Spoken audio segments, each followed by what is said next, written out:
So everybody in the bass fishing world has heard of a Z-Man jackhammer. It's a chatterbait, everybody loves it, it catches a ton of fish, but when people think about fishing a chatterbait, that's pretty much the only chatterbait they think about when they go fishing with a chatterbait. What I want to do today is I have a bunch of the most underrated chatterbaits out there on the market today that if you love throwing a chatterbait, you are going to want to know about and want to know how and when to throw them. So stick around, you guys are not going to want to miss this video. So for those of you guys that have followed the channel a lot, you know that I love throwing a chatterbait. So this makes sense that I was going to do this video based on my favorite chatterbaits, and that jackhammer is a popular one, right? But it is not my favorite chatterbait by far. It is one that I go to a lot, but there are so many other chatterbaits that I throw in other situations that I really think you guys need to know about. And one of the first ones that I want to talk about is the Minimax.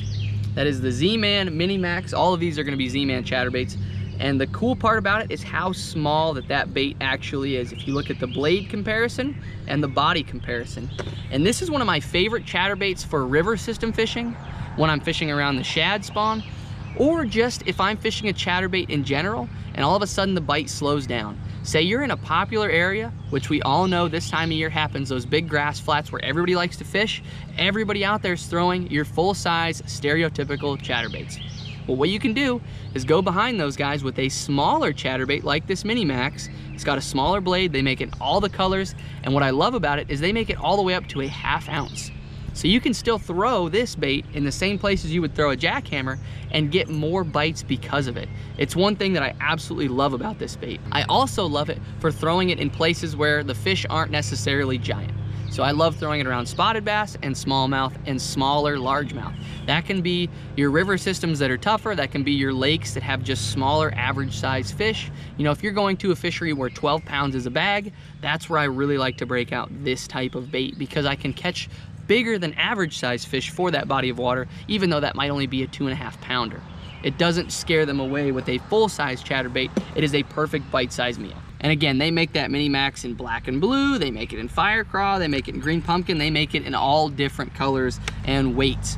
The next chatterbait that I want to talk about is the Z-Man. It's the Freedom Weedless, I believe is the name of it. And it's actually a chatterbait with a finesse weed guard on it. And it also has a different type of line tie on it. Instead of just having a stereotypical clip, it actually has a small loop. And this is one of my favorite chatterbaits for fishing around high, dirty water. Because it has that weed guard, I can put that chatterbait into places that you typically can't do. Because if you fish a chatterbait like I fish a chatterbait, you know if you throw it around wood at any given time, that jackhammer is gonna do one of these guys. It's gonna roll right over and get hung up on every laydown that you're throwing along. And so if you throw one of these Freedom Weedless chatterbaits, you actually won't have that. And so when you flare it over top of that wood, it'll actually bounce off and you'll get those reaction strikes that you typically would get stuck on. And again, it has that pointed head on there, so it actually goes through grass and goes through that wood extremely well. And I love throwing it when I'm fishing a lot of flooded cover where I'm constantly putting that bait into tough to reach places.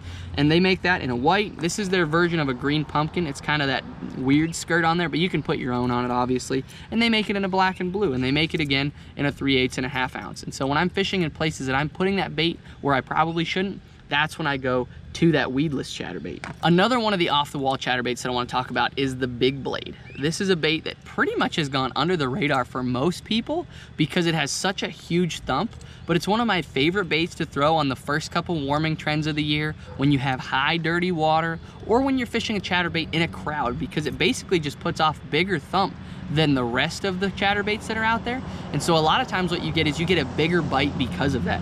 Because that chatterbait blade, if I compare that to a jackhammer, is literally like 2 times the size, maybe even 3 times the size of that. And the hook itself is also bigger. And so I really only like to throw this when I'm fishing shallow water, whether it be shallow water grass or shallow water wood, but especially dirty water, because it's gonna put off such a huge thump. And so if you're a guy that's fishing around flooded trees, flooded timber, anything where you're fishing flooded shallow cover where you're trying to call those fish out of it from a distance, that's gonna be the chatterbait that you're really gonna wanna go to. So the next chatterbait that I want to talk about is that Stealth Blade. That one was super hot for a little while, and then everybody got it and then didn't like it and put it away. One thing that I want to talk about with that Stealth Blade is where you can throw it. And again, I love throwing it in community holes. that is probably my favorite thing, because this is the time of the year when you get all of those big community hole grass flats. You know, the pre-spawn, the post-spawn into the summer, that's when you get a ton of people fishing the same water. And so if you can go behind somebody else throwing a different bait, your odds of catching fish go through the roof. I also like it for clear water because you don't have the vibration or the color of that blade constantly flashing, and so it gives those fish a different look and doesn't allow them to see the bait as easily. So it still has the same jackhammer hook, same profile, same body, everything else, but it just has a smaller and clear blade on there. So if you're a guy that's like, man, I can never catch a fish on a chatterbait and everybody else is catching them around me, sometimes you just have to change the look of it. I don't like this bait in super thick grass, but I love it in really sparse grass where those fish are really getting a good look at that bait, because again, it just gives them something that they can't see as good. And so they make it, again, in all the same colors, green pumpkin, black and blue, etc. But I really like it with green pumpkin and this shad color because it really just doesn't allow them to see the bait as easily, and it just puts off a lot smaller vibration. So the last chatterbait that I want to talk about is actually a walleye chatterbait, believe it or not. It is the Willow Vibe. It is actually a chatterbait that has a willow blade on the front of it, and what it does is it actually has a tight wobble.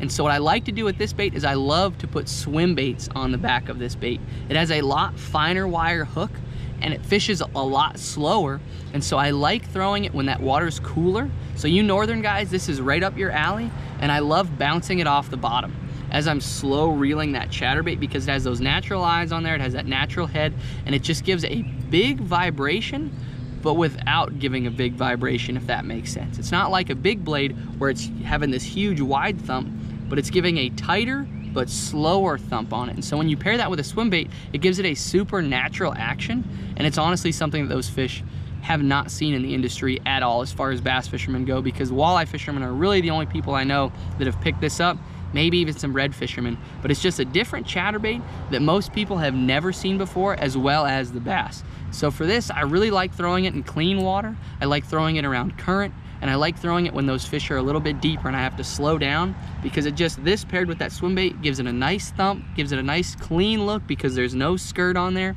and it just gives those fish honestly something that they haven't seen before. So hopefully this helps give you chatterbait fanatics something else to throw and something else to think about when you go out there on the water next time. For more tips like this, hit that subscribe button to follow along with the channel. But God bless every single one of you guys. Thank you so much for watching, and I hope to see you guys in the next video.